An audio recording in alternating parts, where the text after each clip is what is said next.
संत रामपाल जी महाराज एक ऐसे महान संत जिन्होंने अपनी सतभक्ति, तत्व ज्ञान, करुणा और सेवा के बल पर समाज में नई मिसाल कायम की है।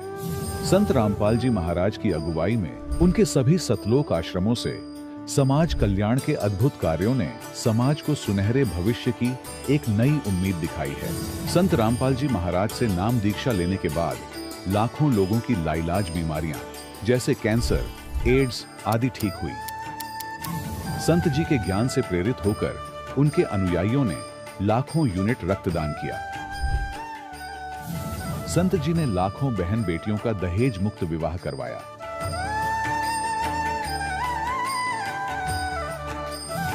संत जी ने लाखों लोगों का नशा छुड़वाया, करोड़ों उजड़े परिवार बसे। संत जी के आश्रमों में समागम के दौरान निःशुल्क नेत्र चिकित्सा, दंत चिकित्सा प्रदान की जाती है। संत रामपाल जी महाराज द्वारा समय समय पर पर्यावरण संरक्षण के उद्देश्य से बड़े स्तर पर वृक्षारोपण किया जाता है। संत जी ने जरूरतमंदों को तत्काल राहत पहुंचाने के लिए एम्बुलेंस सेवा शुरू की। संत जी अपने अनुयायियों को देहदान के लिए प्रेरित करते हैं, जिससे मानवता की सेवा और चिकित्सा क्षेत्र में सुधार हो सके। संत रामपाल जी महाराज के सभी आश्रमों में हर रोज निःशुल्क भंडारा आयोजित किया जाता है, जहां हर वर्ग, हर जाति और हर धर्म के लोग एक साथ बैठकर भोजन करते हैं।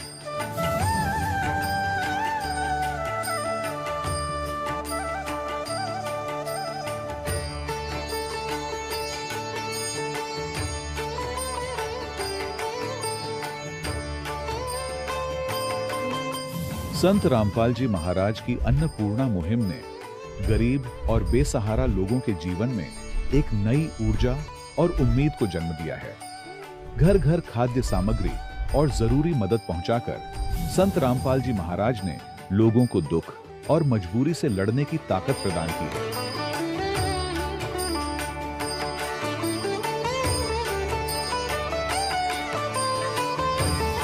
संत रामपाल जी महाराज द्वारा गरीब लोगों के लिए घर बनवाने का अद्भुत कार्य एक ऐसी मिसाल कायम कर रहा है जो सदियों सदियों संत जी की उदारता और दया भावना के तौर पर जाना जाएगा।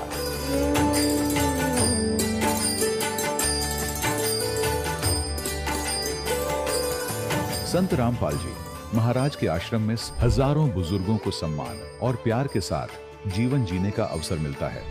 उनके खाने, रहने और स्वास्थ्य की पूरी जिम्मेदारी संत रामपाल जी महाराज उठाते हैं। अनाथ बच्चों के लिए संत रामपाल जी महाराज के सभी आश्रम किसी वरदान से कम नहीं। यहाँ उन्हें शिक्षा, संस्कार और भविष्य के लिए बेहतर अवसर प्रदान किए जाते हैं। चाहे बाढ़ हो, भूकंप या महामारी, संत रामपाल जी महाराज और उनके अनुयायी हमेशा ही जरूरतमंदों के लिए सबसे आगे खड़े रहते हैं। कोविड महामारी के दौरान संत रामपाल जी महाराज के आश्रमों से करोड़ों लोगों के लिए भोजन, दवाइयां और जीवन रक्षक सामग्रियां उपलब्ध कराई गई। चाहे गरीब की मदद हो या किसी शोषित और पीड़ित वर्ग के हक और सम्मान की लड़ाई, संत रामपाल जी महाराज ने हमेशा ही उनकी दबी आवाज को सरकारों तक पहुंचाया है और उन्हें उचित न्याय दिलवाने में अहम भूमिका अदा की है। समाज में आध्यात्मिक और सामाजिक मूल्यों के प्रति जागरूकता लाने में संत रामपाल जी महाराज हर कदम पर मानवता के सच्चे सेवक साबित हुए हैं। संत रामपाल जी महाराज का जीवन हमें सिखाता है कि सच्ची सेवा वही है जो निस्वार्थ भाव से की जाए। आइए हम भी इस महान सेवा के कार्य में इस महान संत से जुड़ें और संत रामपाल जी महाराज से नाम दीक्षा लेकर अपने जीवन को धन्य बनाएं।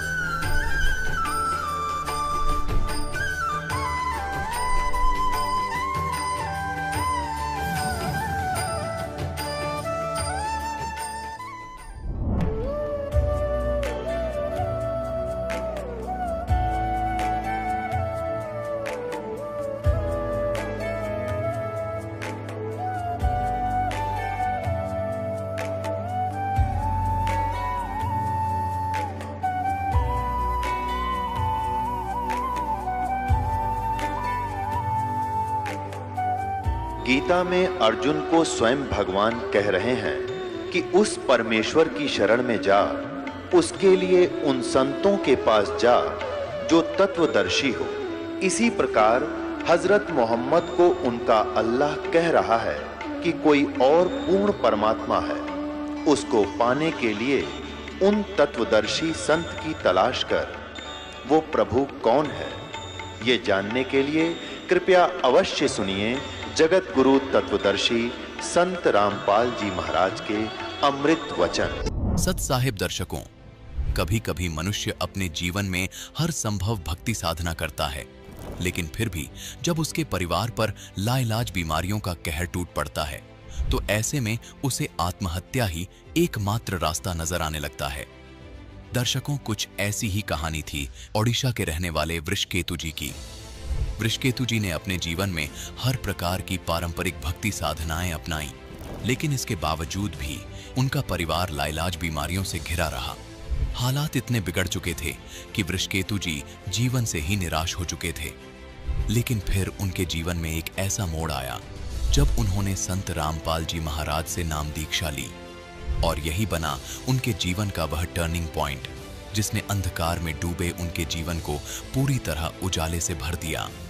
आज वृषकेतु जी का कहना है कि जब से मुझे संत रामपाल जी महाराज की शरण मिली है, तब से मेरा जीवन पूरी तरह से बदल चुका है। आज न केवल मेरा पूरा परिवार शारीरिक रूप से स्वस्थ है, बल्कि हमें आत्मिक शांति की भी अनुभूति हो रही है।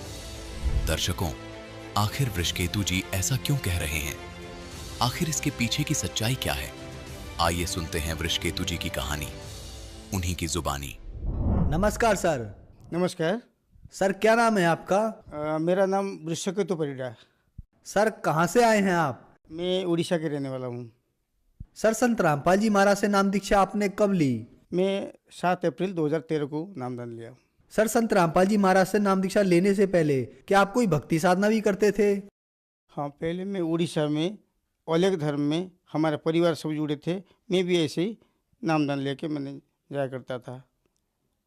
और इसके बाद फिर मैं जब नौकरी में आया, फिर वहाँ पे आके मैं कुमार स्वामी से नामदान लिया था दिल्ली में। तो सर, आपके जो उड़ीसा के बचपन के धर्मगुरु थे, उसके बाद आपने कुमार स्वामी से नाम दीक्षा ली, तो इन सब भक्ति साधनाओं से आपको क्या क्या लाभ मिले? मेरा लड़की भी, वो भी ऐसे ही बहुत मतलब एक्जिमा टाइम का हो गया था, हाथ में पूरा सारी एक्जिमा हो गया था, और उनका फीवर होता था, बुखार हर हफ्ते में जाके उनका 700-800 रुपये लगता था उनके पीछे। सर, आप बहुत दुखी थे, तो फिर संत रामपाल जी महाराज की जानकारी आपको कहाँ से मिली? जानकारी सर ऐसा है कि हमें साईं बाबा मंदिर जाते थे, वहाँ पे हर गुरुवार को हम बीवी बच्चे जाते थे, और वहाँ पे कोई आके सज्जन लोग ये पुस्तक बांट रहे थे। वहाँ पे मैं पुस्तक देख पढ़ के देखा कि ऐसा है कि कुछ लिखा हुआ है ऐसे मैटर, ब्रह्मा विष्णु महेश के माता पिता भी है। तो मैं एकदम अचंभित हो गया कि ब्रह्मा विष्णु महेश उनके माता पिता भी है। अच्छा, तो फिर मैं किताब लेकर आया। मैं घर वाले नाराज़ होते, लाइन में खड़ा हो जाओ, तो आए हैं साईं बाबा मंदिर में, आप ये किताब क्यों पकड़ लिए? मुझे छुपा के मैंने साइड में रख दिया। घर पे लाके वो किताब मैंने पढ़ा, पूरा अच्छी तरह समझा, तो मेरा माइंड एकदम बिल्कुल काम नहीं करा। मैं कैसे नामदान लूँगा? मैं घर पे सभी को बताया, ये देखो ये किताब में क्या लिखा हुआ है। मैं क्या बताऊँ, वो कोई मेरा बात को सुने नहीं है। बोले कि उल्टा मुल्टा पता नहीं कहाँ कहाँ चला जाते, किताब ले आते, अब साईं बाबा मंदिर ऐसा ऐसे क्यों कर रहे हैं। अब ये कोई सुना नहीं, ऐसे कंटिन्यू खूब कम से कम 2008 में मैं किताब लेकर आया था, और भक्ति सौदागर नाम था। फिर मैंने ऐसा है 7 अप्रैल 2013 को बच्चों को बोला कि ऐसा है कि बेटा ऐसा देखो, तो वो एक्चुअली क्या है, वो फिर पढ़ा कर पापा देखते ही तो देखा, पापा अच्छा ये ऐसे किताब ऐसे ज्ञान है, और मैं तो कभी सोच भी नहीं सकता ये हमारे कोर्स में क्यों नहीं हो रहा है। हमारा खूब कम से कम हमारा ये जो कोर्स में सिलेबस में भी आना चाहिए ये सब चीज़। सो वो क्या कर पापा, वो किताब देना। वो किताब था भक्ति सौदागर, उसका नाम है उस टाइम पे। वो किताब लेके वो पढ़ने लग गया। तो मेरा घर वाले बिल्कुल नहीं सुनते थे, और बाकी जब ये मेरा बच्चा उनको दिखाया तो वो गदगद हो गया। मेरा नहीं सुनता था, लेकिन मैं लड़की जब बताया वो सुना। तो फिर वो टीवी में मेरा पत्नी वो भी देखा कि देख के ऐसा गदगद हो गया कि चलो ऐसे ज्ञान है, ऐसे है, मैं पहले भी आपका बात माना होता तो अब कब का हमने नामदान लिए होते। चलो ये हम जाके संत रामपाल जी महाराज के पास जाके नामदान ले लेंगे। तो फिर वो तैयार हो गए, हम चारों, 2 लड़की मेरा है और लड़का नहीं है, हम चारों सीधा बस में बैठ के चला गए। इस संत रामपाल जी महाराज के वहीं पे दरबार में पहुंच गया। मेरे को ऐसे एहसास हुआ कि अच्छा ऐसा है, अब पहले नाश्ता कर लो, आप ये भोजन करो, ये भंडूरा करके फिर तुम चलो वहाँ पे नामदान लेना। मैं ऐसे, मेरे को महसूस नहीं हुआ, वो ऐसे भगत थे मेरे, ये देवता जैसे। सर ऐसा है, फिर हमने संत रामपाल जी महाराज के पास से जाके 7 अप्रैल 2013 को नामदान हमने ले लिए। सर संत रामपाल जी महाराज से नाम दीक्षा लेने के बाद क्या आपको भी कोई लाभ हुए? सर ऐसा है, वहाँ पे संत रामपाल जी महाराज के पास जाके नामदान लिया और संत रामपाल जी महाराज ने हमको आशीर्वाद दे दिए, मेरे को जैसे दे दिए, तो मेरा जॉइंट पेन एकदम पूरा कहीं गायब हो गया। आकर उसी टाइम उसी वक्त मेरा शरीर एकदम ठंडक हो गया और मैं वहाँ पे संभाला नहीं गया, मैं तो बच्चा जैसे रोना शुरू गया, मेरे को पकड़ के सब लेके गए। और मेरा जो साइनासाइड, जो सिर में दर्द हो रहा था, मैं पट्टी बांध के सोता था, ऐसे ही दुख हो रहा था, इतना कष्ट हो रहा था, तो वो एकदम गायब हो गया, कहाँ चला गया मैं समझ भी नहीं आया। सर ऐसा है, 4 साल से मेरा लड़की एक्जिमा से पीड़ित था। मैं बहुत कोशिश करके दिल्ली में कई हॉस्पिटल में जाके मैंने ये उसको इलाज करवाने गया था, पैसा भी बहुत खर्च हो गया, लेकिन आखिर में बहुत परेशान होकर रह गया। कुछ में रोने के सिवा कुछ नहीं था, ऐसे ही वो इनका हाथ सड़ रहा था। मैं बहुत परेशान होकर जब गया था वहाँ पे रामपाल जी महाराज के पास जाके, मैं जब आशीर्वाद उन्होंने लड़की ने लिया, तो तभी जाके सारी जितना बीमारी सब तुरंत ठीक हो गए। और मिसेस की ब्लड प्रेशर, जब से मैंने शादी किया था तब से उनका ब्लड प्रेशर था, और उनका संत रामपाल जी महाराज के आशीर्वाद से वो सारी ब्लड प्रेशर पूरा एकदम पूरा नॉर्मल हो गया। और मेरा लड़की ऐसे संत रामपाल जी महाराज के आशीर्वाद से वो एम्स में 2nd ईयर होने जा रहा है, पढ़ाई कर रहा है अभी। और उनका परसेंटेज हाई स्कूल में था 99.8% और एम्स में जो एंट्रेंस दिया था उसमें भी वही परसेंटेज लेकर आ गया। और स्कूल में प्राइज उनके 24,000 मिला था प्राइज। और जो दिल्ली के मुख्यमंत्री केजरीवाल और जो मनीष सिसोदिया, वो भी आके आश्चर्य हो गए कि एक सरकारी स्कूल में पढ़ के वो ऐसे टैलेंट है, अंग्रेजी में एकदम इतना बढ़िया स्पीच दे रहे और ऐसे प्राइज ले रहे, ऐसे स्कोर रख रहे, हम उम्मीद नहीं कर सकते। वो फिर गला लगा दिए। ये सब संत रामपाल जी महाराज के आशीर्वाद से सब कुछ हुआ। सर ऐसा है कि और एक बहुत बड़ा चमत्कार है। मेरा पत्नी ब्रेन हेमरेज हो गया और उनको एम्स ले गए थे। एम्स में पूरा मना कर दिया कि ये मर जाएगी, इनको ले जाओ, हमारे यहाँ पे कुछ नहीं हो पाएगा। फिर मैं उसको JB पंत लेके गया, वहाँ पे भी मना कर दिया, नहीं इसको तो मर जाएगा, उसको ले जाओ, यहाँ पे नहीं। मैं आके सीधा रामपाल जी महाराज के उनके आश्रम में फ़ोन करा कि ऐसा ऐसा कंडीशन, क्या करूँ। रामपाल जी महाराज ने बोले कि ऐसा है, इनको राम मनोहर हॉस्पिटल में ले जाओ, वहाँ पे एडमिट हो जाएगा और ठीक हो जाएगा, परमात्मा साथ में है। तो मैं ये उनकी बात मान के सीधा राम मनोहर हॉस्पिटल ले गया। ऐसा कि हुआ कि डॉक्टर भी आगे को कोई बात नहीं, यहाँ पे सीट है, सब कुछ है, अब आओ यहाँ पे एडमिट कर। तुरंत एकदम ऐसे हुआ कि सब कुछ एकदम सरल हो गया कि वहाँ पे जाके डॉक्टर बोले कि ठीक है, इसमें एडमिट करके इनको इलाज करो। इलाज करने के बाद ऐसे हुआ कि उनके बोले कि ये तो बहुत सीरियस है और 48 घंटा होश में नहीं आएगा, ऐसे ऑपरेशन होगा, ये से। चलो कोई बात नहीं, पर जो भी होगा होगा। हम तो रामपाल जी महाराज के ऊपर छोड़ दिए, जो भी होगा वही करेंगे। तो फिर ऐसा हुआ, वो ऑपरेशन जब हुआ, ऑपरेशन होने के 5 मिनट में उनका होश आ गया। और वहाँ पे जो सीनियर डॉक्टर थे उनके तो हैरान हो गए कि ऐसा है, हम तो पहली बार ये पेशेंट को देख रहे हैं जो कि इतना तुरंत होश आ गया। फिर अचानक उनको दर्द महसूस हुआ, फिर उनको ICU में ले गए। ICU में लेके उनका तब तो होश था, दर्द था।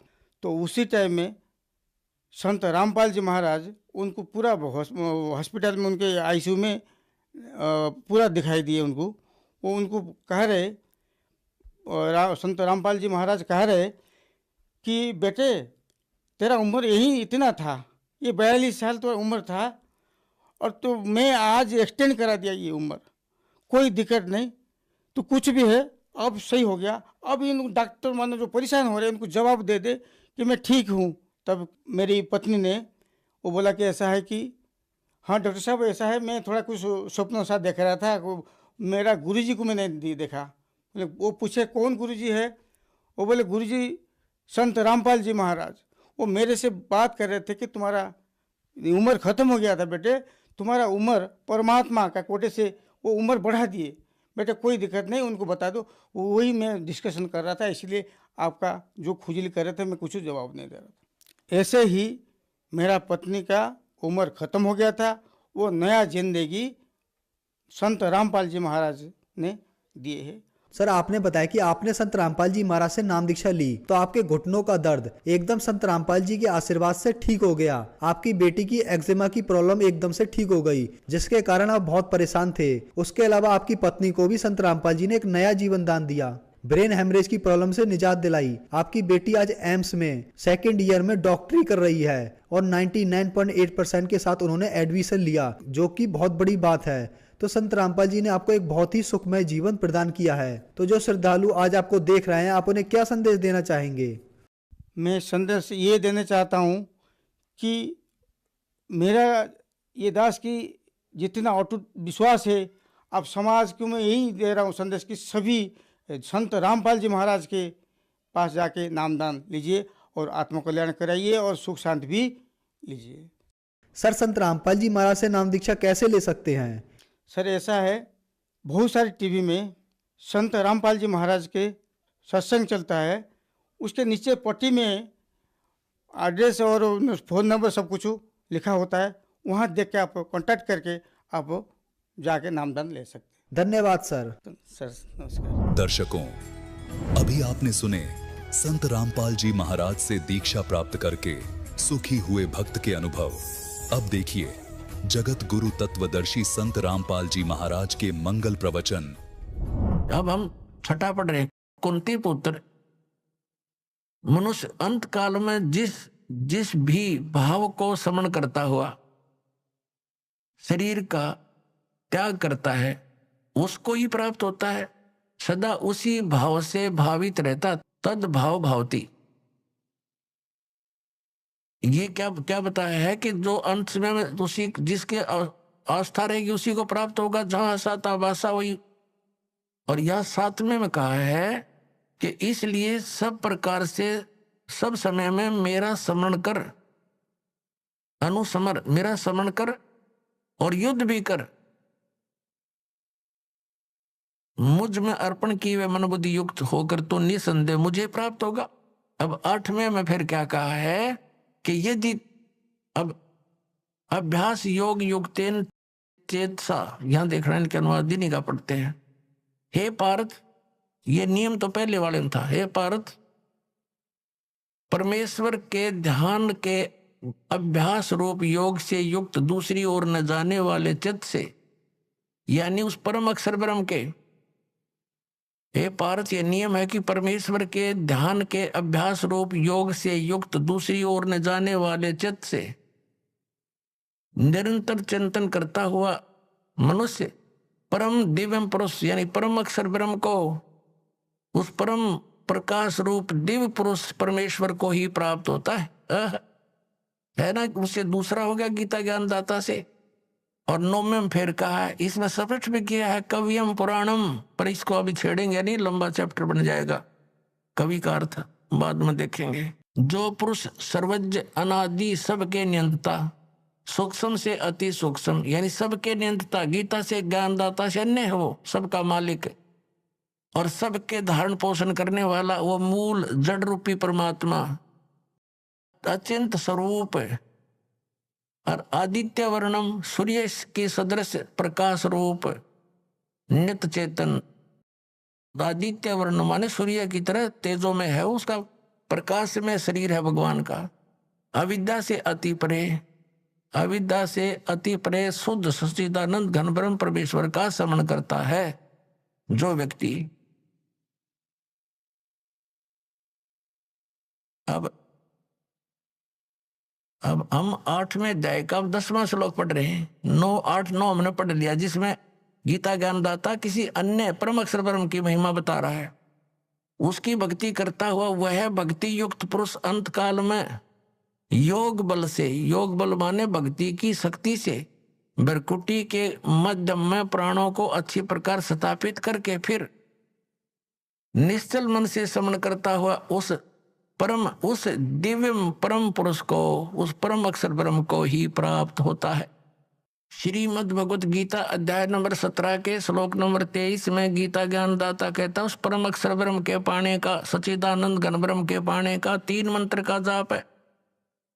ओम तत्सत, अपना तो इसने सार्वजनिक कर रखा है, और तत् और सत का इसको ज्ञान नहीं, क्योंकि इसने उस समय आवेश में आकर के परमात्मा के उस ज्ञान का नाश कर दिया। फिर परमात्मा आकर वो ज्ञान बोलते हैं स्वयं अपने अन्य रूप धारण करके, तो ये इसके एजेंट समझ नहीं पाते। परमात्मा इस तरीके से उसको अपनी वाणी में छुपा कर जाते हैं। फिर या स्वयं आते हैं या अपना दास भेजकर अपने बच्चों तक उस ज्ञान को फिर सार्वजनिक कराते हैं। अब 17वें अध्याय के 23वें श्लोक को फिर दिखाते हैं आपको, देखिएगा। ये श्रीमद् भगवद गीता 17वें अध्याय का 23वां श्लोक दिखाते हैं।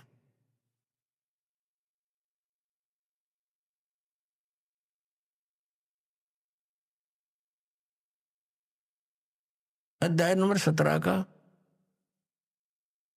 ये 23 नंबर मंत्र है। ओम तत्सत इति निर्देश ब्रह्मणे त्रिविध समृत ब्राह्मणा तेन वेदा च यगा च विहिता पुरा। ओम ओम तत् तत् सत सत। ओम तो सीधा है, तत् और सत ये गुप्त है, सांकेतिक है।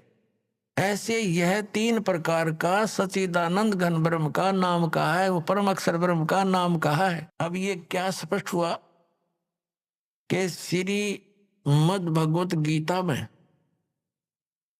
गीता ज्ञानदाता ये ऑप्शन छोड़ रहा है कि उस परम अक्षर ब्रह्म के पाने की विधि उस सूक्ष्म वेद में है।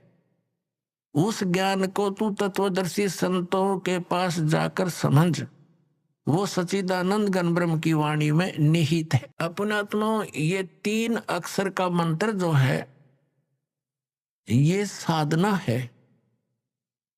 अब क्या है, जैसे हमारा जो इष्ट है वो तो परमात्मा सतपुरुष कबीर साहब है। हमारे इष्ट देव अनंत कोट ब्रह्मांड के रचनहार, कुल के मालिक ये कबीर साहब, कबीर देव, कबीर परमेश्वर जी हैं, जो बनारस में, काशी शहर में एक जुलाहे की भूमिका करके तत्व ज्ञान का प्रचार करके अपनी समर्थता का प्रमाण दे करके सह शरीर आए थे, सह शरीर चले गए थे। ये हमारे पूज्य इष्ट देव हैं। अब जैसे हमें जल की महिमा का पता है और जल प्राप्त करने के लिए हमने जो भी साधन अपनाने पड़ेंगे, जो साधना करेंगे, वो तो मजदूरी है, वो साधना है। और उद्देश्य क्या है? वो जल प्राप्ति है, वो हमारा उद्देश्य है। तो जो साधना में हम औजार प्रयोग करेंगे वो हमारे उपास्य नहीं है, वो साध्य नहीं है, वो साधना है, और हमारा उद्देश्य जल प्राप्ति है। तो जैसे इस ओम और तत् सत ये 3 मंत्र का जाप है। गीता जी अध्याय नंबर 18 के श्लोक नंबर 62 में गीता ज्ञानदाता कहता है कि अर्जुन तू सर्वभाव से उस परमेश्वर की शरण में जा, उसकी कृपा से ही तू परम शांति को और सनातन परम धाम को प्राप्त होगा। इससे सिद्ध हो गया कि गीता ज्ञानदाता से अन्य वो परम अक्षर ब्रह्म है, उसकी शरण में जाने से परम शांति को और सनातन परम धाम, जो कभी नष्ट न होने वाला शाश्वत स्थान सतलोक प्राप्त होगा। और गीता ज्ञानदाता ने अपने विषय में बता दिया चौथे अध्याय के 5 और 9 में गीता जी में श्लोक में, और दूसरे अध्याय के 12 में, 10वें अध्याय के दूसरे श्लोक में, अर्जुन तेरे और मेरे बहुत जन्म हो चुके हैं, तो नहीं जानता मैं जानता। अब इसलिए इसने 18वें अध्याय के 62वें श्लोक में कहा कि सर्वभाव से तू उस परमेश्वर की शरण में जा, उसकी कृपा से तो परम शांति और सनातन परम धाम को प्राप्त होगा। गीता जी अध्याय नंबर 15 के श्लोक नंबर 4 में स्पष्ट हो गया कि तत्वदर्शी संत की प्राप्ति के उपरांत परमेश्वर के उस परम पद की खोज करनी चाहिए जहां जाने के बाद साधक फिर लौटकर कभी संसार में नहीं आते। अकेले ओम नाम का जाप करने से इसने बता दिया क्या बेनिफिट होगा। 8वें अध्याय के 13वें श्लोक में कि इसका सेवन करेगा तो परम गति को प्राप्त होगा। ओम नाम से होने वाली वो श्री देवी भागवत में और 8वें अध्याय के 13वें श्लोक में श्रीमद् भगवद गीता ने स्पष्ट कर दिया कि वो ब्रह्म लोक में जाएगा और वहां गए हुए प्राणी भी लौट कर आते हैं, जन्म मृत्यु होती रहती है। अब वो साधना कौन सी है जो परम अक्षर ब्रह्म की प्राप्ति होगी, शाश्वत स्थान प्राप्त होगा जहां जाने के बाद फिर लौट कर कभी वापस नहीं आएंगे। वो साधना है जो दास आपको देता है और उसका संकेत इन पवित्र सदग्रंथों में आपको दिखा दिया। अब 17वें अध्याय के 23वें श्लोक में श्रीमद् भगवद गीता में 3 मंत्र बता दिए। ओम तत्सत, ओम और तत् ये 2 अक्षर का मिलकर एक सतनाम बनता है। ओम तो सार्वजनिक है, तत् ये सांकेतिक है। परमात्मा ने कहा था कि हमने जो मूल ज्ञान है वो अभी गुप्त रखा हुआ है और जब लग ये पिछली पीढ़ी का समय नहीं आएगा तब तक हम इसको सार्वजनिक नहीं करेंगे, नहीं तो इन काल के द्वारा चलाए गए पंथों के पंथियों, इन गुरुओं के हाथ लग जाएगा ये मंत्र, तो ये भी वही नाम देने लग जाएंगे और फिर वो अधिकारी होंगे नहीं और फिर हमसे कोई परिचित हो नहीं सकेगा। अनधिकारी से प्राप्त करके जाप करने व्यर्थ है, तो इसलिए इसको गुप्त रखा था। अब ये 2 अक्षर का मंत्र है, इसमें एक तत् है एक ओम है। ये 2 अक्षर का मंत्र सतनाम है। अब इसका कितना काम है, जैसे हमने जल प्राप्ति करनी है तो बोकी लगाई जाती है हैंडपंप लगाने के लिए। जल प्राप्त करने के लिए जमीन से हैंडपंप लगाना होता है। हैंडपंप हमारा पूज्य नहीं है, वो तो साधना है, हथियार हैं, औजार हैं, जल प्राप्ति के इंस्ट्रूमेंट हैं। तो ये ओम तत्सत जो मंत्र है ये इंस्ट्रूमेंट है, ये औजार है उस सतलोक में जाने के, उस सतपुरुष के पाने के। तो ये मंत्र हमारे पूज्य नहीं है और ये बुरे भी नहीं है, क्योंकि इनसे हमें भगवान मिलेगा, हमें जल मिलेगा। तो ओम और तत् का काम है श्वास उश्वास का सिमरण करना पड़ता है। एक मंत्र को बाहर छोड़ना है, एक को अंदर लेना है। तो ये समझो जैसे हम बोकी लगाते हैं पृथ्वी पर, पृथ्वी के अंदर उसको खोदते हैं। बोकी होती है लोहे की पाइप सी और उसको मारते हैं नीचे, तीखी होती है आगे से वो, और उसमें मिट्टी भरती चली जाती है, मिट्टी को बाहर निकाल देते हैं, फिर उसको फिर मारते हैं।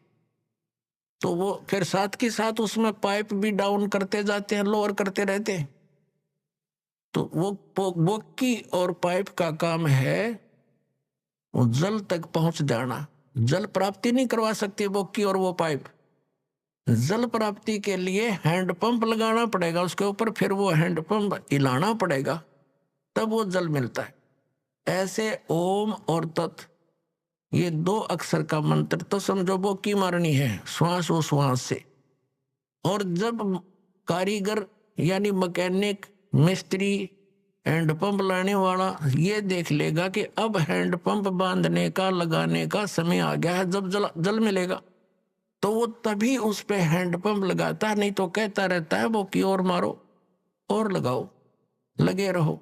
तो पुण्यात्माओं, जिस समय आपका इस सतनाम की भक्ति की कमाई, आपकी भक्ति की कमाई जब सही हो जाएगी, उस समय सारनाम दिया जाएगा। ये सारनाम समझो हैंडपंप है, और हैंडपंप का भी फिर सिमरन करना है, उसकी मजदूरी करनी है, उसकी साधना करनी है, तब वो जल मिलेगा। तो ये तीनों मंत्र, आदि नाम भी कहते हैं सार नाम को, आदि नाम, और सतनाम को कहते हैं 2 अक्षर का, ये ओम और एक तत्। तो इन तीनों मंत्रों के साधना से हमें परमात्मा मिलेगा। जैसा कि आपको पूर्व में बताया है कि ये भोली आत्मा इन अज्ञानियों के साथ, इन चोरों के साथ कितने खुश हैं, बड़े परम धनी मिल गए हैं, संत मिल गए। तो उसके विषय में सूक्ष्म वेद में परमात्मा कबीर जी ने कहा है कि साधों से ती मस्करी और चोरा नाल खुशहाल, ये मल अखाड़ा जीतेंगे युगों युगों के माल। तो इविन कहते हैं चोरों नकलियों संतों के पास तो बड़े प्रसन्न हुए बैठे हैं, और जब से इस दास ने ये मार्ग स्टार्ट किया परमेश्वर की आज्ञा से, उसी दिन से संघर्ष का सामना करना पड़ रहा है। क्रोथा कांड इसी कारण से करवा दिया अज्ञानी दुष्ट लोगों ने। तो कह रहे हैं परमात्मा के ये मल अखाड़ा जीतेंगे, ये युगन युगन के माल है। क्योंकि आप पिछले जन्म जन्मांतर से भक्ति करते हुए आ रहे हो, और उनके अंदर विशेष कसक रहती है भगवान की। तो वो पुण्यात्मा जा फंसी इन काल के दूता के, इन राधा स्वामी धन धन सतगुरु, और ये जनोद दालेर, आगरा वाले, और ये मथुरा वाला जय गुरुदेव, ये ठाकुर जी महाराज, ये सारे के सारे काल के भेजे हुए एजेंट हैं। इन्होंने सारे दुनिया को अपने पीछे लगा लिया। अब क्या बताते हैं कि अब ये पुण्यात्मा परमात्मा की चाह में लगे हुए थे, युगों युगों के माल हैं, पहलवान हैं, रेसलर हैं ये। अरे रुक नहीं सकती ये आत्मा भगवान बिना। इनके अंदर एक ऐसी प्रेरणा है पिछले संस्कारों से, और अब ये फंस गए इन काल के दूता के। वहां कोई भक्ति है नहीं, जोत लगवाना इन बंद करवा दिया, धर्म कर्म की कोई रास्ता नहीं, कोई विधि नहीं, शास्त्रों को साधना नहीं। तो ये नास्तिक हो जाएंगे कुछ दिनों में। अगर ये मार्ग स्टार्ट ना होता भगवान वाला, तो पूरा भारतवर्ष नास्तिक हो जाता। और ये नास्तिक हो ही गए हैं। जैसे ईसाई हैं, सब मांस खावें, शराब पीवें, सिगरेट ये पीवें, कोई बाउंडेशन नहीं, और एक बार चर्च में नौकरी और चलवाई। तो ये कोई भक्ति है? यहीं तक सीमित था। कुछ दिनों के बाद ये जितने भी उन दूसरे महापुरुषों के पास चले गए, उनको परम धनी जान के, अब सबकी दुर्गति हो जाएगी, थोड़े दिन में शुरू हो जाएगी। और फिर वो नास्तिक हो जाएंगे, सोचेंगे कितना भगवान नहीं है। हमने 6-6 घंटे ध्यान लगा के देख लिया, गुरुजी तो 2.5 घंटे बताए थे। तो अब परमात्मा ने मेहर बख्श दी कि आपको ये यथार्थ भक्ति मार्ग मिल गया। अब क्या है कि जैसे ये तो मल अखाड़ा जीतेंगे युगन युगन के माल, वो पुण्यात्मा सच्चे ज्ञान को सुनेंगे, फिर भागे होंगे अपने यथार्थ स्थान पर। वो रुक नहीं सकते वहां पर। आज कोई बालक है, बाल की खाल उतार लेता है जीव। एक बार इसका समझ में आई थी का उनको परम धनी मान लिया, ये जो कहते फाइनल है। अब उन्हें का भी ना पता, ना सतनाम का पता, 500 नाम काल के जाप करवावे, हर बात बढ़ावे सतलोक जान की। ना उनको सतनाम का पता, ना सचखंड का पता, ना सार नाम का पता, ना सार शब्द का पता। वही सतनाम, वही सार शब्द, वही सतपुरुष, वही सतलोक, वही सचखंड। ये कोई बात हुई? सरने पैरन के ज्ञानकार बात बनाओ सचखंड जान की। अब पुण्यात्मा परमात्मा के पाने का ये 3 मंत्र का साधन है। इस 3 मंत्र के जाप का समर्थन श्रीमद् भगवत गीता हमारे पवित्र सदग्रंथ ने भी संकेत कर दिया। और फिर जो हम आपको प्रथम मंत्र देते हैं, ये कंप्लीट जो ज्ञान है, कंप्लीट कोर्स, ये सच्चिदानंद घन ब्रह्म की वाणी कबीर वाणी में है, परमात्मा की वाणी में है। उसमें सारा कुछ लिखा हुआ है इन सब कमलों के बारे में। चक्र जो हमारे रीढ़ की हड्डी के अंदर की तरफ, ये मूल कमल, स्वाद चक्र, नाभि कमल, हृदय कमल, कंठ कमल और ऊपर त्रिकुटी कमल, ये सभी के जाप मंत्र उस सूक्ष्म वेद में है। और बाकी ये वो तीन मंत्र भी उसमें अलग से हैं, बिल्कुल उसमें तो कंप्लीट ही है। और उनमें से इन महापुरुषों ने भी, जिनको हम मोक्ष प्राप्त मानते हैं, जैसे आदरणीय धर्मदास साहिब जी, आदरणीय मुल्कदास साहिब जी, आदरणीय दादू साहिब जी, आदरणीय गरीबदास साहिब जी, आदरणीय नानक साहिब जी, आदरणीय घीसा दास साहिब जी। आदरणीय गरीबदास साहिब जी गांव छुड़ानी जिला जज्जर हरियाणा वाले, और आदरणीय नानक साहिब जी ये सिख धर्म के प्रवर्तक। आदरणीय घीसा दास साहिब जी गांव खेखड़ा, जिला मेरठ, उत्तर प्रदेश वाले। तो जितने भी ये पंथ परमात्मा के सतलोक की महिमा गाने वाले हैं, ये आदरणीय नानक साहिब जी की वाणी को विशेष रूप से मानते हैं। अब उन वाणियों में क्या लिखा है? 5 नामों का जिक्र है, लेकिन गुरु ग्रंथ साहिब के अंदर वो 5 नाम ओपन नहीं है, क्योंकि जिस वाणी में वो कंप्लीट ओपन थे, कंप्लीट था, वो कंप्लीट ज्ञान था, वो प्राण संगली थी, तो उसको पूर्ण रूप से उजागर नहीं किया गया और न ही गुरु ग्रंथ साहिब में उसका योग किया गया। किस लिए नहीं किया गया? क्योंकि उसके अंदर वो कंप्लीट कोर्स था, जिसमें 2 अक्षर का नाम, ये सतनाम भी था। अब पुणात्मा, ये तो सदग्रंथों से आपको दिखा दिया, 3 मंत्र के जाप से बात बनेगी। अब उन महापुरुषों ने जिन्होंने परमात्मा के कौन से मंत्र का जाप किया, वो भी आपके रूबरू कराते हैं। पुणात्मा, परमात्मा ने कहा था, धर्मदास मोरी लाख दवाई, ये सार शब्द कहीं बार न जाई। सार शब्द बार जो पढ़ी ही बिचली पीढ़ी हंस नीतर ही। फिर क्या बताया था कि इस सतनाम को भी सार्वजनिक नहीं करना। और परमात्मा ने क्या बताया है कि सो हम शब्द हम जग में लाए, और फिर सार शब्द तो हमने कति गुप्त छुपाए। ये जो अन्य पंथों के पंथी सोहम नाम भी साथ में ये कहीं की ईंट कहीं का रोड़ा बना करके इसका प्रयोग करते हैं। कहते हैं किसी भी 52 अक्षर के अंदर लिपिबद्ध किसी भी ग्रंथ में कबीर परमेश्वर से पहले इस सोहम अक्षर की जानकारी नहीं थी, लिखा नहीं था कहीं पर। तो परमात्मा कहते सोहम शब्द हम जग में लाए, फिर भी सार शब्द हमने गुप्त छुपाए। गरीबदास साहिब जी को परमात्मा मिले, सचखंड लेकर गए, वापस छोड़े, अपनी आंखों देखी, उस पूरा विवरण बताया। तो क्या बताया कि नामा छिपा ओम तारी, पीछे सोहम भेद बिचारी, सार शब्द पाया जद लोई, आवागमन बहुर न हुई। नामदेव नाम के एक महापुरुष छिपा जाति में हुए। कहते हैं नामा छिपा ओम तारी। आदरणीय नामदेव साहिब जी ये छिंबी जाति में, छिपा जाति में थे, और उनको पहले ओम की ही रट लगा रहे थे, उसकी लो लगा रहे थे तारी। और पीछे सो हम भेद बिचारी, जब परमात्मा आकर मिले उस प्यारी आत्मा को, वो गुण है मालिक का, अपने अच्छी आत्माओं को खोजते फिरते हैं।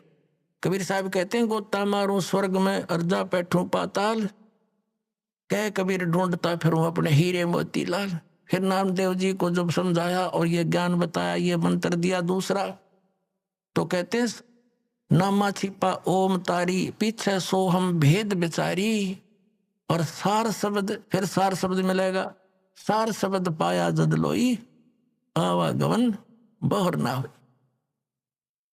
ये है जन्म और मरण के, इस दीर्घ रोग के नाश करने का 3 मंत्र का ये साधना जाप, ये मंत्र है।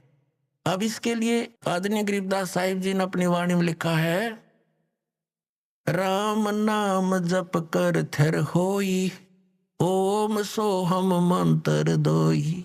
ये 2 मंत्र हैं सतनाम के, और इन्हीं मंत्रों को कौन जाप करते थे? आदरणीय नानक साहिब जी। अपने आत्माओं, जिन महापुरुषों के ये गुण गाते हैं कि वो पार हो गए, और वो ये कहा करते कि गुरु ग्रंथ साहिब में 5 शब्दों की धुनकार धुन सुने, ये कोई बात है? वो शब्द अलग है, वो मंत्र न्यारे हैं, उनसे प्रकट होने वाली धुन, इस शरीर में तो असंख्य धुन है। कबीर साहब ने कहा कि अंड और पिंड के पार सो देश हमारा है।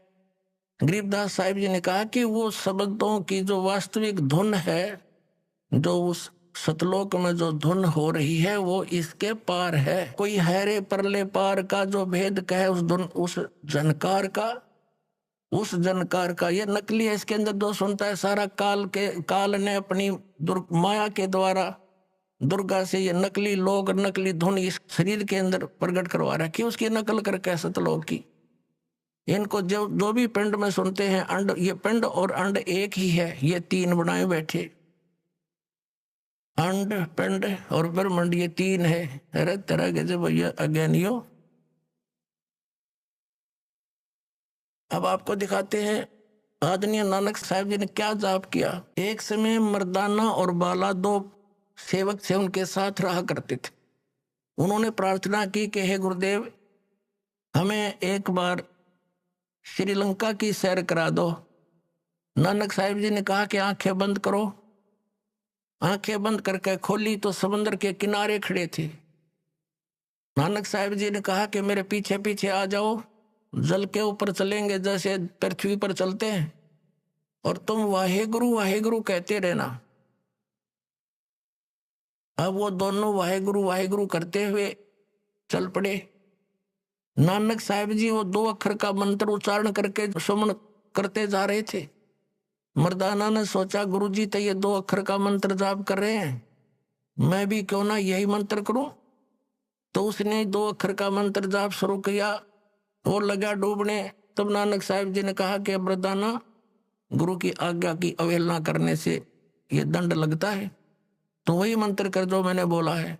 तो फिर वो वाहेगुरु कहने लगा, फिर उसी तरह जल के ऊपर थल की तरह चलने लगा।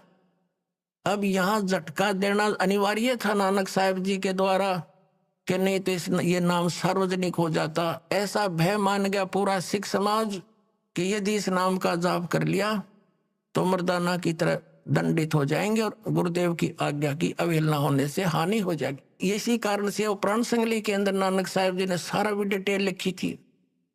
उसको गुरु ग्रंथ साहिब में नहीं रखा, बल्कि उसको समुद्र दरिया में बहा दिया था। वो तो एक संत ने प्रार्थना करके निकाल लिया, उसका कुछ अंश बच गया, बाकी अध्याय वो नहीं रखे, साथ में छोड़ दिए।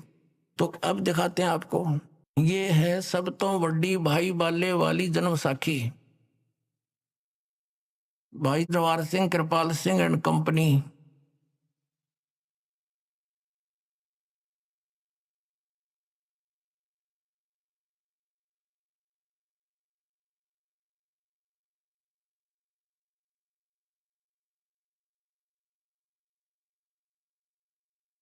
ये है ई जन्म साखी, अज तक छप चुकिया नालों वड्डी है। सब तो वड्डी ते पुरातन यानी पुरानी है, भाई बाले वाली जन्म साखी। श्री गुरु नानक देव जी दी पंजे साहिब दी साखी ते 10 बादशाह दे जीवन समेत मुकम्मल साखियां हन। प्रकाशक हैं भाई जवाहर सिंह, कृपाल सिंह एंड कंपनी। पुस्तकां वाले गली नंबर 8, बाग रामानंद, अमृतसर, ये यहां छपी है। अब इसके हम चलते हैं 547 पृष्ठ पे।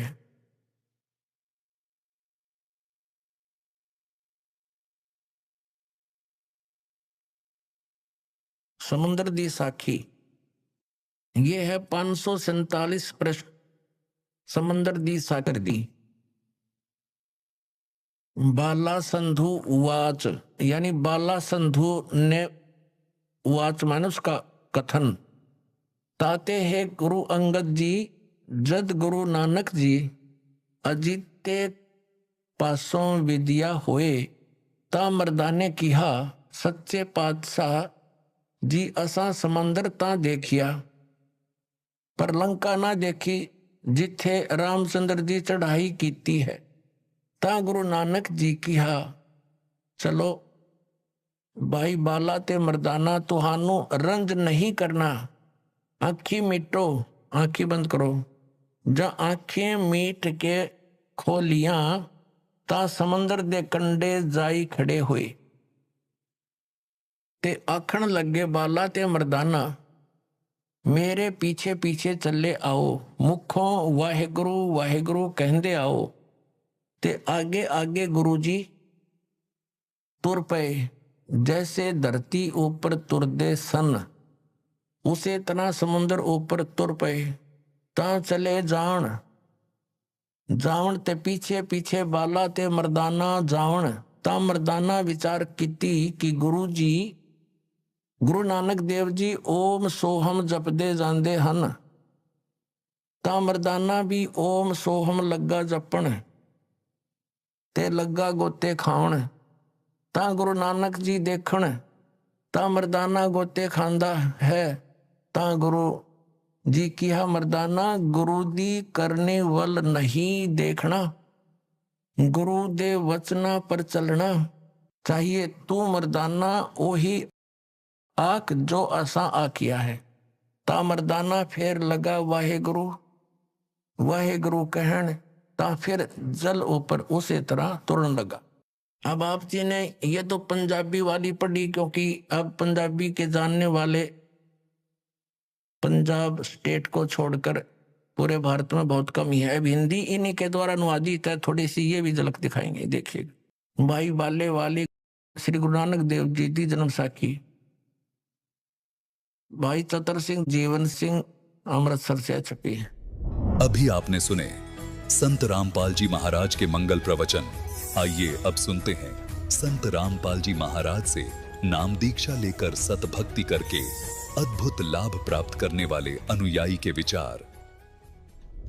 दर्शकों, जब कोई मनुष्य अपने जीवन में सुख और शांति की तलाश में अनेकों प्रकार की भक्ति साधनाएं करता है और कई धर्म गुरुओं की शरण में भी जाता है, लेकिन फिर भी जब उसे कहीं से भी कोई लाभ नहीं मिलता तो उसका हताश निराश होना स्वाभाविक हो जाता है। दर्शकों, कुछ ऐसी ही कहानी थी मध्य प्रदेश की रहने वाली आशा जी की। आशा जी ने अपने जीवन में सभी प्रकार की पारंपरिक भक्ति साधनाएं अपनाई। इन्होंने व्रत उपवास किए, पीर पैगंबरों की दरगाहों पर चादरें चढ़ाईं, अनेकों धार्मिक स्थलों की पदयात्राएं की, लेकिन कुछ भी हासिल नहीं हुआ और इन सब से कुछ बात बनती न नजर आई तो आशा जी ने ब्रह्मा कुमारी पंथ का दरवाजा खटखटाया। लेकिन अफसोस, वहां से भी इन्हें अपने पाप कर्मों की मार से कोई राहत नहीं मिली।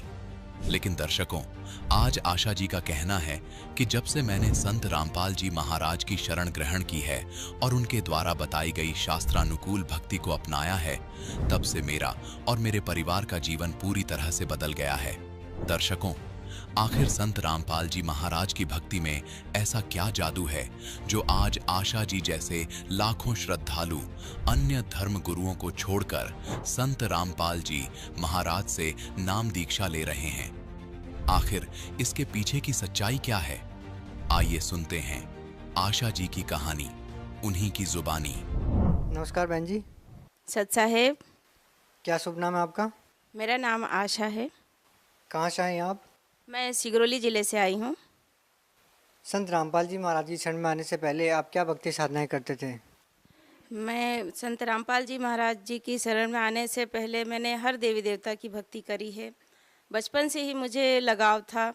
मैंने गणेश जी से शुरुआत करी थी।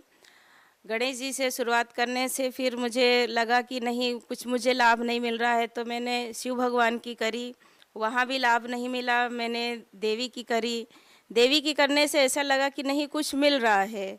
मैं फिर देवी में ही अटक गई। उसके बाद फिर लगा कि नहीं, कुछ फ़ायदा नहीं हो रहा है। उसके बाद मैं ओम शांति से ब्रह्म कुमारी आश्रम से जुड़ी। मैं ब्रह्म कुमारी आश्रम से जुड़ने के बाद कुछ मन में ऐसा संतोष हुआ कि नहीं, कुछ है यहाँ, कुछ शांति मिली मुझे। फिर मैं उसी में लगी रही। फिर ऐसे लगे वहाँ भी मुझे ऐसा लगा कि नहीं, यहाँ भी कुछ नहीं है। मन में एकदम खिन्न हो गया कि अब मैं कहाँ जाऊँ। बहुत तकलीफ़ होने लगी मन में। फिर मैं परेशान रहने लग गई, तबीयत भी मेरी ख़राब रहने लगी। बहुत दुख होने लगा मुझे कि क्या जीवन है, यहाँ तो कुछ सुख शांति है ही नहीं। किसकी भक्ति करें, कहाँ जाएं, कहीं कुछ भी नहीं मिल रहा था मुझे। मैंने ऐसे ही करते करते भगवत गीता पढ़ी। भगवत गीता को पढ़कर ऐसा लगा कि लोगों से सुना था मैंने कि इसको पढ़ने से मन के जो सवाल रहते हैं वो कहीं ना कहीं उसका उत्तर मिल जाता है, लेकिन मेरे साथ उल्टा हो गया। मैं गीता को पढ़ते पढ़ते ऐसा दिमाग खराब हुआ कि मैंने उसको ऐसी फेंकी कि फिर मैंने नहीं उठाई।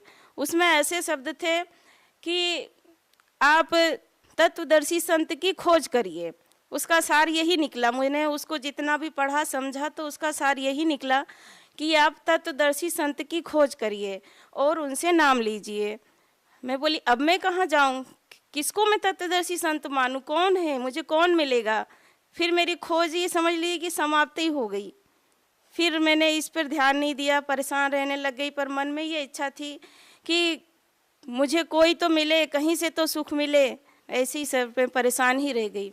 बहन जी, जो पहले आप भक्ति करते थे उन भक्ति को करने से आपको क्या लाभ मिला?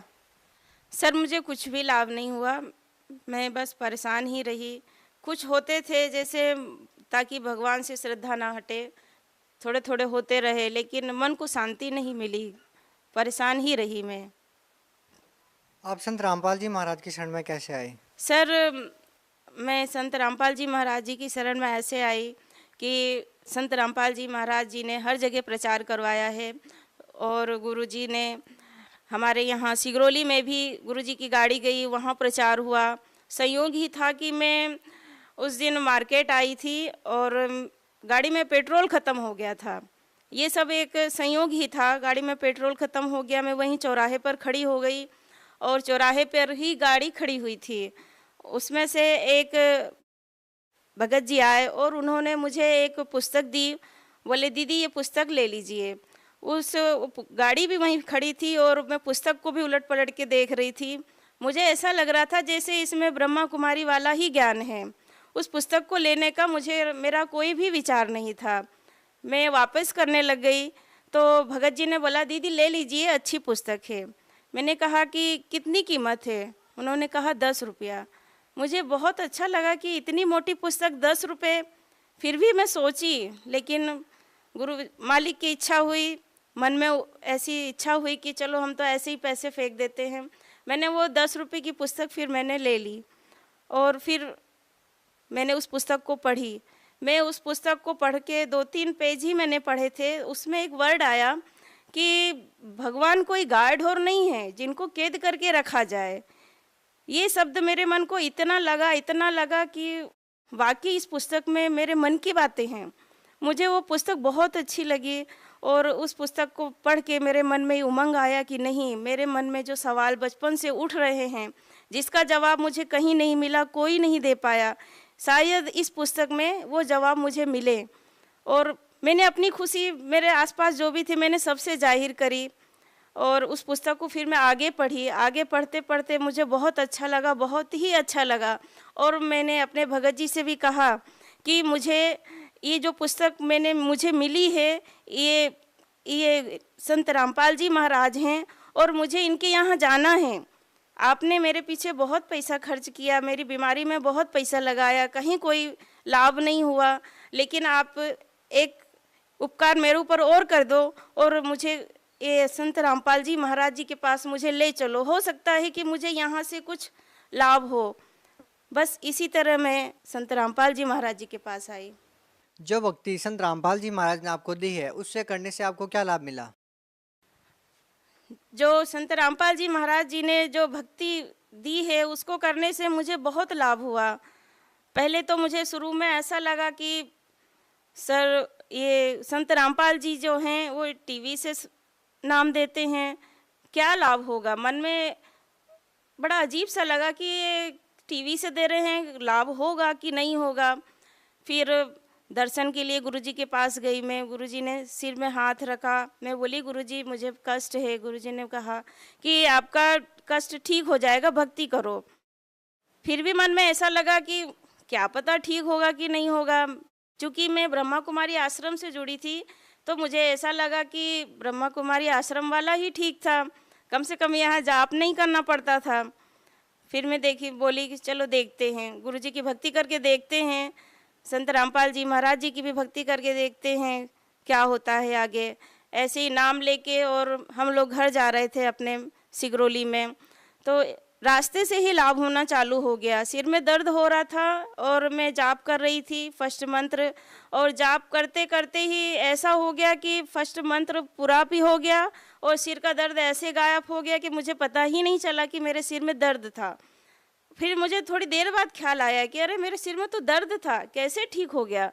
फिर मुझे लगा कि नहीं, ये गुरुजी का ही उपकार है, ये जो मैं मंत्र जाप कर रही थी इसी का ही ये उपकार है। मैं बोली अरे ये तो है कोई शक्ति, बहुत बड़ी शक्ति है। और मुझे धीरे धीरे फिर मेरे शरीर में भी लाभ हुआ, मेरी बीमारी में भी मुझे बहुत लाभ हुआ। मैं ना खड़े रह पाती थी, मेरे पाँव की एड़ी इतना दर्द करती थी कि मैं 5 मिनट में फिर मैं बोलती थी अब मेरे को नहीं खड़े रहना, अब मैं बैठूंगी। मैं खाना भी नहीं बना पाती थी। और मेरे जॉइंट पेन था, पूरे अंग अंग में मेरे जॉइंट पेन था, जिसका इलाज मैंने हर जगह कराया। डॉक्टरों ने भी ये कह दिया था कि ये जॉइंट पेन अब ये जाने वाला नहीं है, ये अब तुम्हारे साथ ही जाएगा। तो मुझे बहुत दुख होता था, मुझे ऐसा लगता था कि मैं मर जाऊं तो ही अच्छा है। लेकिन मैं गुरुजी के पास आई और मेरे जॉइंट पेन भी जाप करते करते कब गायब हो गए मुझे पता ही नहीं चला। और मेरे शरीर में जितनी भी बीमारियां थी, बहुत बीमारियां थी, मैं बहुत परेशान रहती थी। पेट में गैस बनना, सिर में दर्द होना, घुटने में, कंधे में, कमर में, बहुत तकलीफ़ में मैं रहती थी। और ये सब तकलीफ़ें मेरी 1 महीने में सारी तकलीफ़ें मेरी ख़त्म हो गई और गुरुजी के प्रति मेरी श्रद्धा बहुत ज़्यादा बन गई थी। एक बार मेरे भगत जी छत पे गए थे, किसी दूसरे की सेटरिंग लगी थी, छत ढलाई होनी थी छत की, और वो सीढ़ी जो बांस की सीढ़ी रहती है उससे चढ़ के वो ऊपर गए और सेटरिंग का जायज़ा किया। उन्होंने देखा और जब वो उतरने लग गए ऊपर से, तो जैसे ही उतरना उन्होंने को चालू किया तो ऊपर की सीढ़ी ही टूट गई। और जब वो सीढ़ी टूट गई तो उनको तो नीचे गिर जाना था, लेकिन मेरे भगत जी बता रहे थे कि मुझे ऐसा लगा कि आकाश मार्ग से कोई सफ़ेद वस्त्र में कोई व्यक्ति ने मेरे पाँव पकड़ लिए। मैंने कहा कौन हो सकता है, ये मेरे गुरुजी हैं, इसके अलावा और कोई नहीं हो सकता है। एक बार मेरे खुद के घर की छत की ढलाई होनी थी और ऐसे बादल छा गए कि अब तो इतना पानी गिरेगा कि पूछो ही मत। पूरी बाढ़ आज वहीं आनी थी, सिगरौली ज़िले में ही आनी थी। और मेरे भगत जी गुस्से में आके मेरे से बोलते हैं कि छत की ढलाई हो रही है और यदि पानी गिरा और काम रुक गया तो मैं तेरे गुरुजी के पास ना तो मैं तुझे जाने दूंगा और ना मैं खुद जाऊंगा। बहुत टेंशन में मैं आ गई कि छत की ढलाई अगर रुक गई तो मुझे नहीं जाने देंगे। फिर मैंने गुरुजी से प्रार्थना करी और प्रणाम करके मुझे पहला ही मंत्र मिला था तो मैं उसका जाप करने लगी। और मंत्र का जाप पूरा होते होते कुछ बूंदें तो आई थी, छत में कुछ बूंदें दिखती थीं, लेकिन और ऐसे बादल छट गए जैसे कि कहीं यहाँ कुछ था ही नहीं। बड़ा अच्छा लगा मुझे कि देखो गुरुजी कितना बड़ा कष्ट काट देते हैं, नहीं तो आज ये क्या होना था, छत की ढलाई भी रुक जाती, पूरा मटेरियल सब खराब हो जाना था। मेरे परमात्मा ने, मेरे संत रामपाल जी महाराज जी ने बहुत दया करी है, बहुत। आप भगत समाज को क्या संदेश देना चाहेंगी? मैं भक्त समाज को यही संदेश देना चाहूँगी, संत रामपाल जी महाराज पूर्ण परमात्मा हैं आप, और पूर्ण परमात्मा हमारे गुरुजी शास्त्रों के अनुसार विधि बताते हैं, भक्ति बताते हैं, और इन्हीं को करने से ही मोक्ष होगा। और आप आइए और अपना कल्याण करवाइए, अपना मोक्ष करवाइए। जी बहुत बहुत धन्यवाद आपका।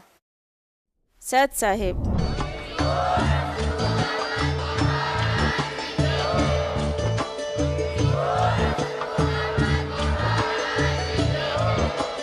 आप सुन रहे थे जगत गुरु तत्वदर्शी संत रामपाल जी महाराज जी के मंगल प्रवचन। अधिक जानकारी के लिए विजिट कीजिए हमारी वेबसाइट www.jagatgururampalji.org। संत रामपाल जी महाराज जी के शुभ आशीर्वाद से पूरे विश्व भर में 500 से भी ज्यादा नाम दीक्षा केंद्र हैं, जिन पर संत रामपाल जी महाराज जी द्वारा ऑनलाइन निशुल्क नाम दीक्षा दी जा रही है। अपने नजदीकी नाम दीक्षा केंद्र का पता करने के लिए संपर्क करें 82228805